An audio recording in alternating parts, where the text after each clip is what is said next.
E as exportações do agro bateram valor recorde de 14 milhões de dólares em março agora. Isso representa um aumento de quase 30% na comparação com o mesmo período, com março do ano passado. E para entender o que está motivando essa alta, a gente vai bater um papo agora com o presidente da Associação Brasileira do Agronegócio, o Caio Carvalho, que já está aqui gentilmente nos atendendo. Muito boa tarde, presidente.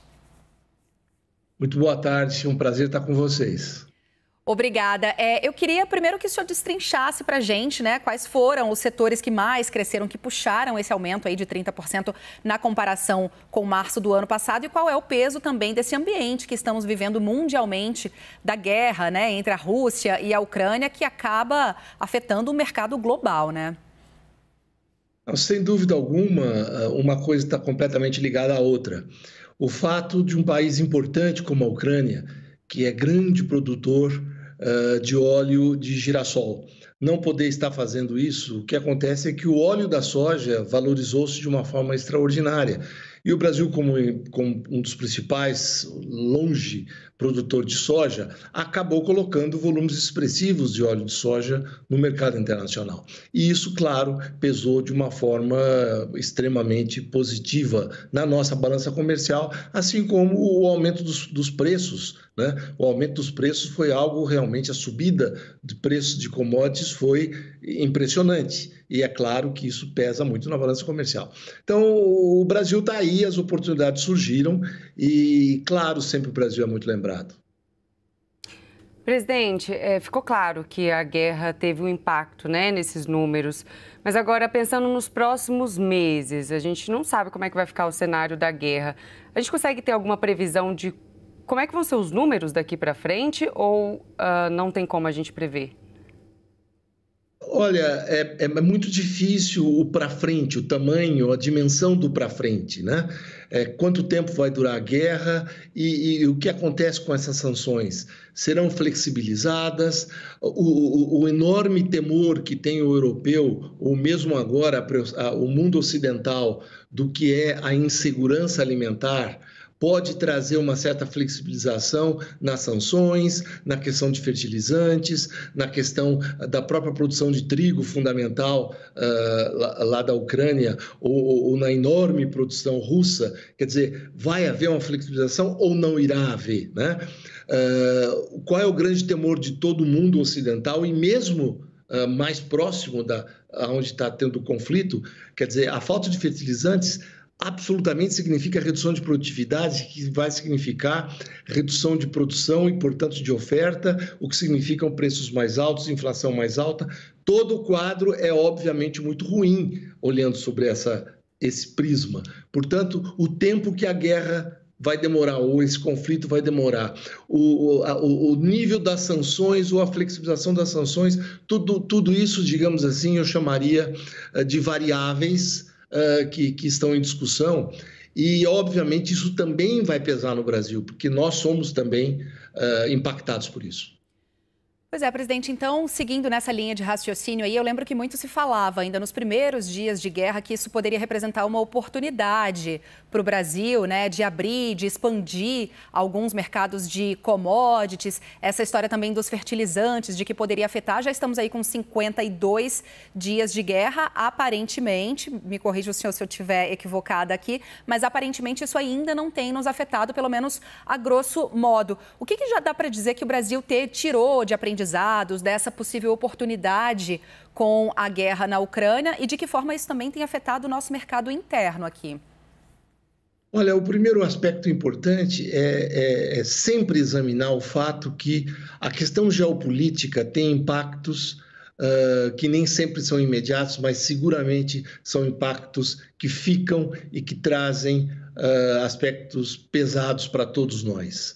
Então, por exemplo, no curto prazo, a questão dos fertilizantes, o aumento de custos para o nosso agricultor é enorme, todos estão muito impactados. A margem do ano passado em relação a esse ano não deve mudar, mesmo com o aumento de preço, porque os custos subiram muito, então não tem grande vantagem nisso, não.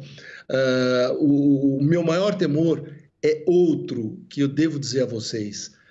Se você olhar o primeiro impacto dessa guerra, ele é muito negativo e me traz reflexões muito ruins disso, porque, primeiro, voltamos ao uso do carbono fóssil, praticamente esquecemos da COP26, que acabou de acontecer e que tinha sido, teoricamente, um sucesso. Todo mundo está voltando para carvão mineral, petróleo, gás natural. Segundo, voltamos ao uso de áreas ambientalmente protegidas. Nos Estados Unidos, meu Deus, na Europa, todos estão estimulando o produtor, na Alemanha, a plantar em áreas ambientalmente protegidas.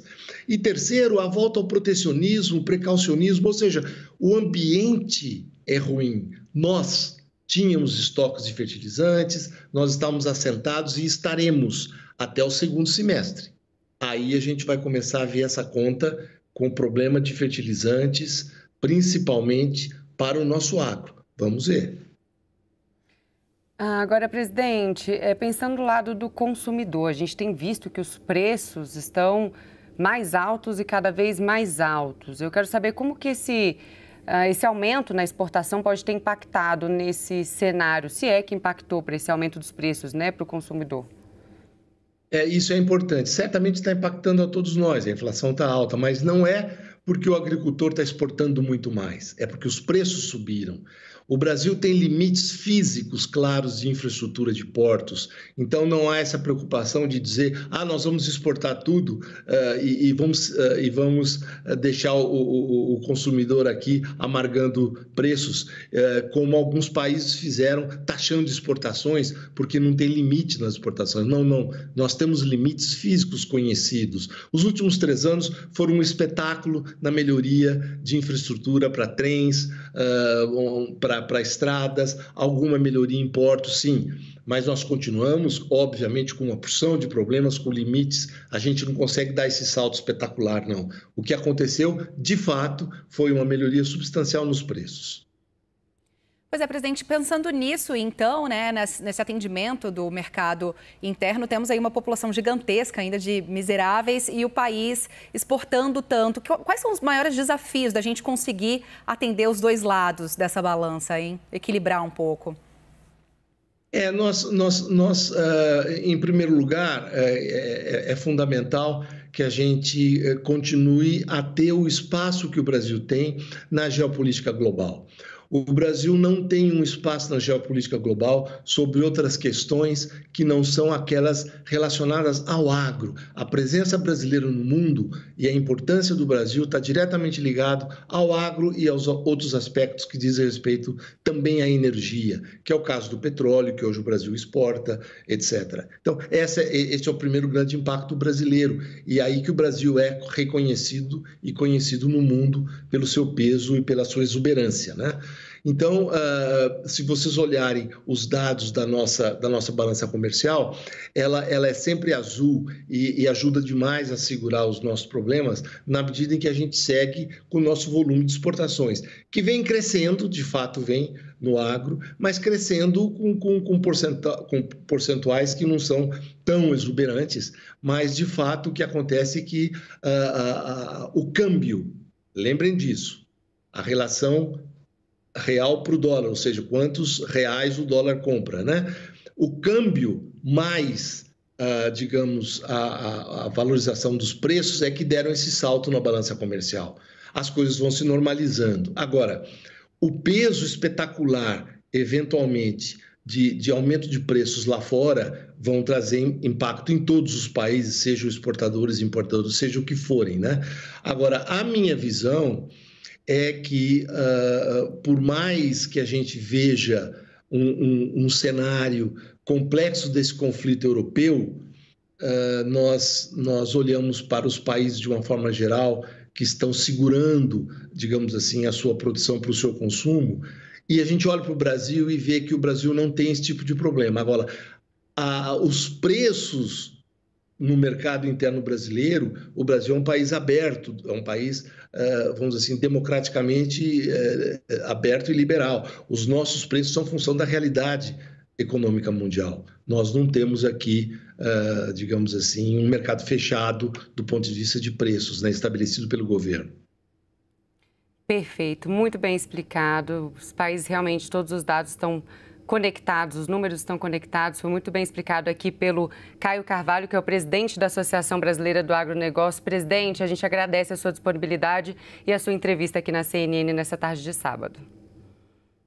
É meu grande prazer de falar com vocês e seus ouvintes.